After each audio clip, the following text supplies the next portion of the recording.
मौत के साथ अपना अपॉइंटमेंट है। अपॉइंटमेंट।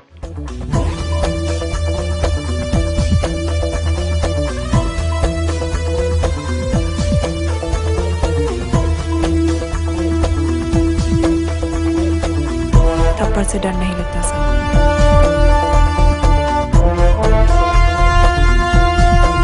सारी दुनिया राख की तरह नीचे और खुद धुएं की तरह ऊपर।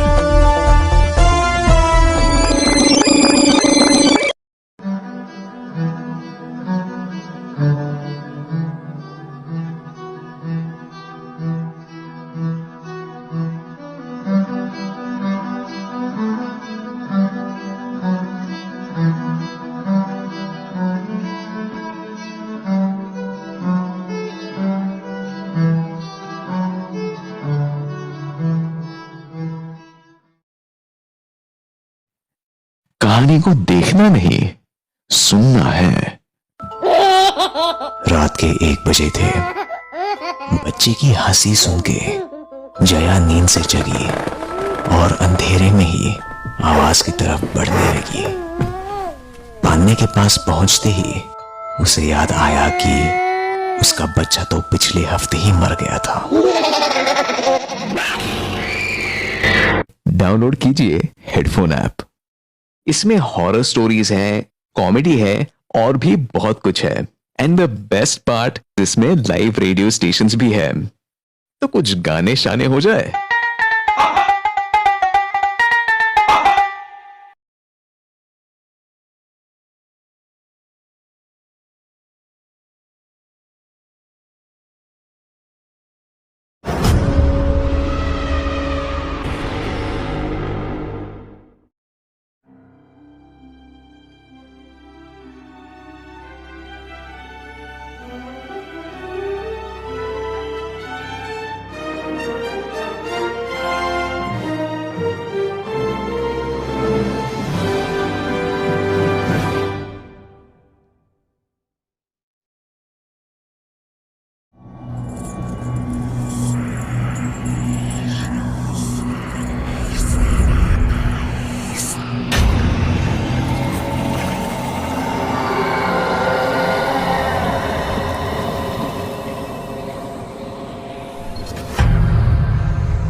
इंदर इस घर में 5 साल से रह रहा था, पर पिछले कुछ दिनों से बड़ी अजीब सी सड़ी हुई सी महक आ रही थी।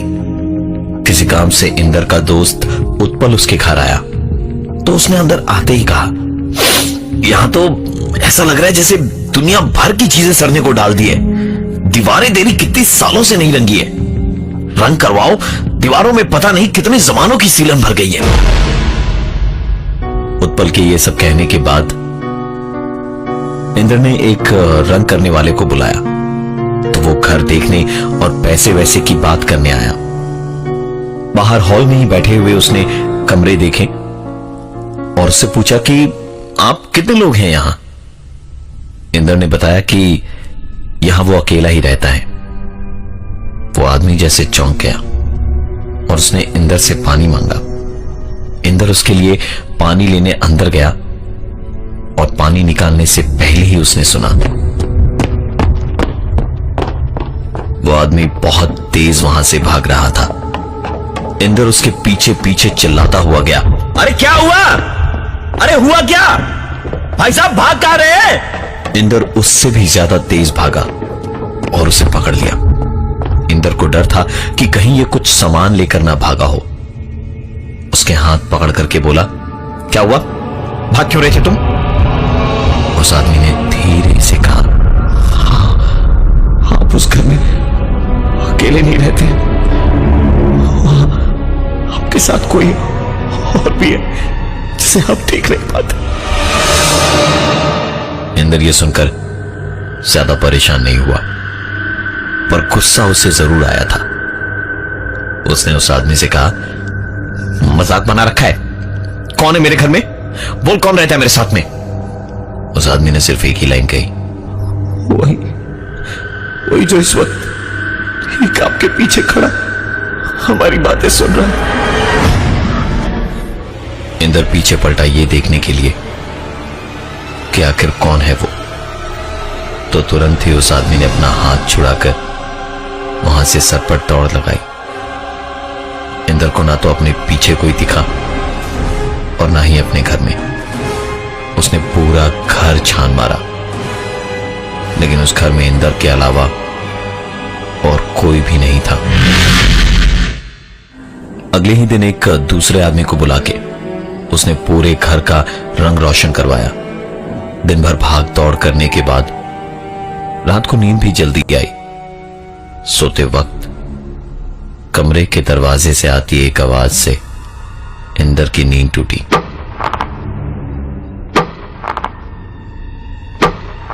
इंदर अपने बिस्तर से उठा और उसने जाके दरवाजा खोला तो आवाज वहां से नहीं आ रही थी। ये आवाज अब घर के मेन दरवाजे से आ रही थी।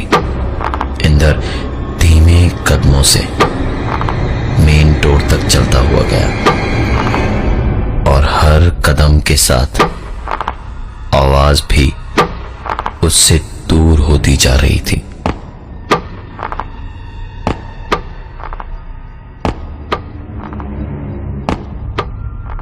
और जब उसने दरवाजे को खोला तो आवाज पूरी तरह से बंद हो गई थी। दरवाजे को बंद करके पलट के वापस जाने को इंदर मुड़ा तो आवाज फिर से आने लगी।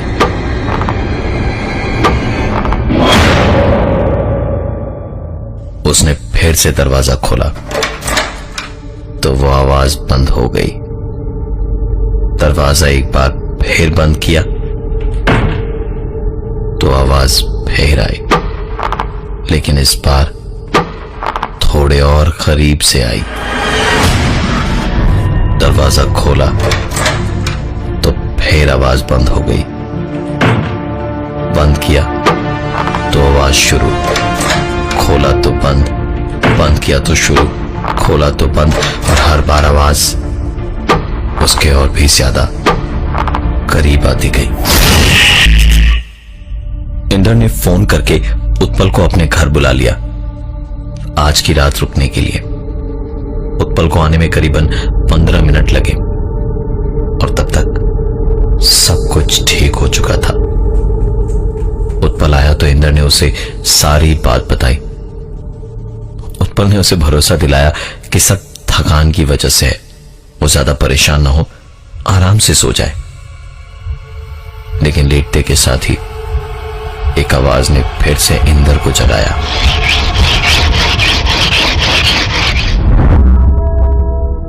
उसने उठकर देखा तो उत्पल भी बड़े ध्यान से कुछ सुनने की कोशिश कर रहा था। तुझे कुछ सुनाई दे रहा है? इस वक्त इंदर और उत्पल बड़े ध्यान से एक ही आवाज को सुनने की कोशिश कर रहे थे। आवाज का पीछा करते हुए दोनों कमरे से बाहर निकले, मेन डोर की तरफ गए और जैसे जैसे मेन डोर के पास पहुंच रहे थे दोनों, आवाज धीरे धीरे तेज होती जा रही थी और दरवाजे को खोलते ही आवाज एकदम से रुक गई। झांक के बाहर देखा कि ठीक तभी उनके पीछे कमरे का दरवाजा शोर की आवाज के साथ बंद हुआ। दोनों सीधे कमरे की ओर दौड़े और कमरे का दरवाजा एक धक्के से खोला तो अंदर पूरे कमरे का सामान बिखरा पड़ा था। बिस्तर की चादर पर खून ही खून था और नाइट लैंप फर्श पे पड़ा इधर से उधर लुढ़क रहा था।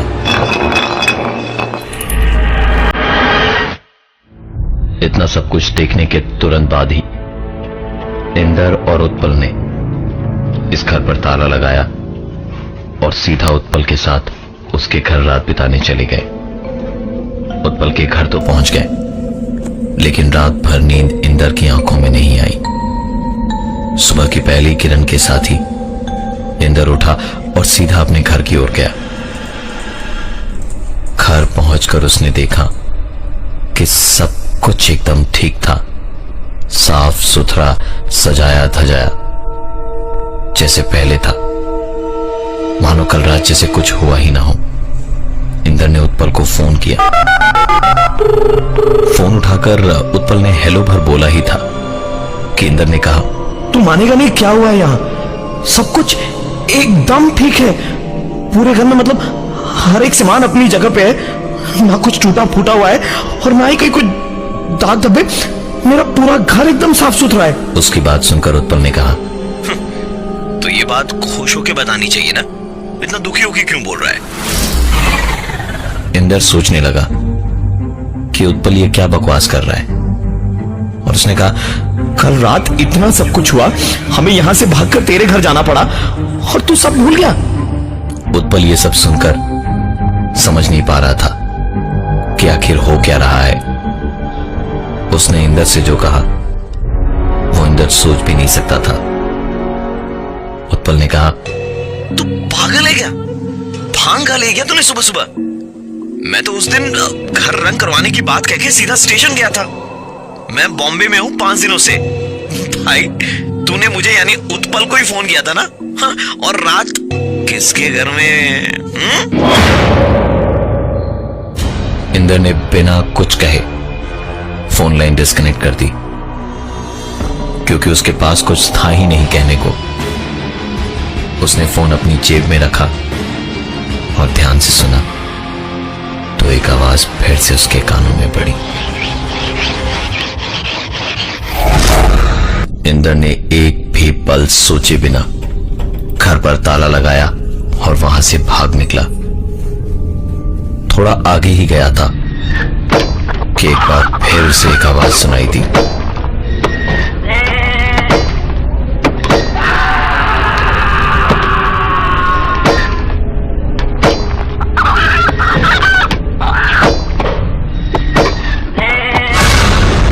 इंदर इधर उधर देखने लगा और उसे दिखाई कुछ भी नहीं दिया।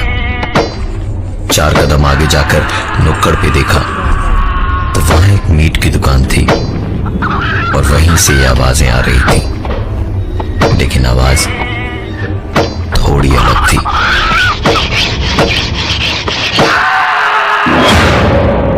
इंदर वहां 1 मिनट भी न रुक के आगे बढ़ गया। दिन की गर्मी शायद उसे समझ भी नहीं आ रही थी, लेकिन पसीना उसे लगातार बहुत ज्यादा आए जा रहा था। रास्ते में आगे जाते वक्त नुक्कड़ पर उसे एक बाबा बैठे हुए दिखाई दिए।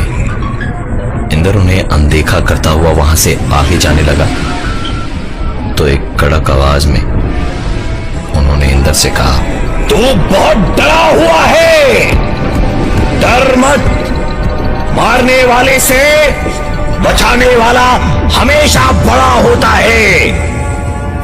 डर मत, तू जितना डरेगा वो उतना तुझे डराएगा। इंदर डरते डरते पलटा तो देखा पीछे बाबा बैठे मुस्कुरा रहे थे। इंदर डरते डरते पलटा तो देखा पीछे कोई बाबा नहीं थे, पर उसने बाबा की आवाज साफ साफ सुनी थी। इंदर भी ये सब सुन के सोचने लगा कि वो आखिर डरे ही क्यों? कुछ भी तो ऐसा गलत नहीं किया उसने। ये सारी चीजें सोचते सोचते उसे कुछ याद आया। इन सब के करीबन 7 या 8 दिन पहले की बात है।